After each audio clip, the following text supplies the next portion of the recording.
Welcome to LFP Billing Tips.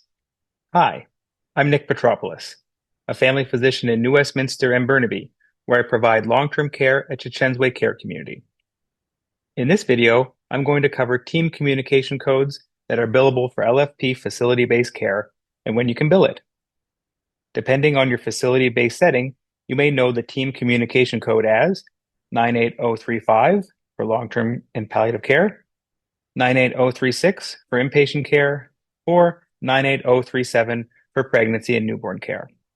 The criteria for all three codes are exactly the same for all facility settings. You will bill the appropriate code for the patient setting. Team communication is to compensate you when care staff contact you, or when you need to contact the care staff because of investigations that require urgent attention. It is billable when you have a phone or video communication with an allied healthcare provider or another physician for a patient admitted to your facility. This code is not billable when you are on site at a hospital or facility. Team communication is not payable for asynchronous care such as faxes, text messages, or emails. Instead, these will be billable under the appropriate clinic-based time code. Some key points for team communication are: it can only be billed when you are off-site from your facility, such as when you are in clinic or at home. It would not be payable if you are on-site at a facility. The communication must be a minimum of 5 minutes in duration. This code can only be billed once per communication, regardless of how long the communication is. If the call were to be 15 minutes, it is only billable once.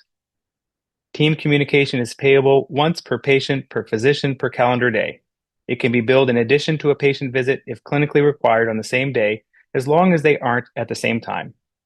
Don't forget, you would also bill for your time using the clinic-based time codes. Let's go over 2 clinical cases to confirm your understanding of how to bill for team communication. Case 1.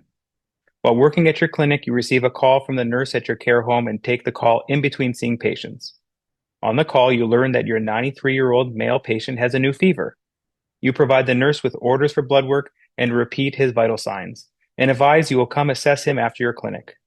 The call took 6 minutes. Then you get back to seeing patients in the clinic.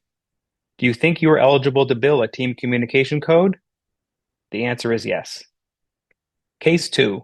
While at home in the evening, you are catching up on reviewing your lab paperwork, and the results for your 87-year-old female patient from your long-term care facility are abnormal and requires urgent attention. You call the care staff requesting for an update on her medical condition, a review of her current medications, and provide new medication orders. The call takes 5 minutes, then you get back to reviewing labs. Do you think you are eligible to bill a team communication code? The answer is yes.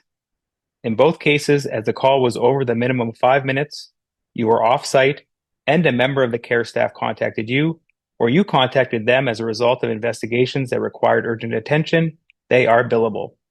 In the patient's chart, you will document participants and their roles, information about the discussion, decisions made. In addition to these details, start and end times must be documented in the patient's chart and entered on the billing claim. Now you know when and how you can bill a team communication code. If you found this useful, click the subscribe button below to see more LFP billing tip videos. Other useful links and information can be found in the description.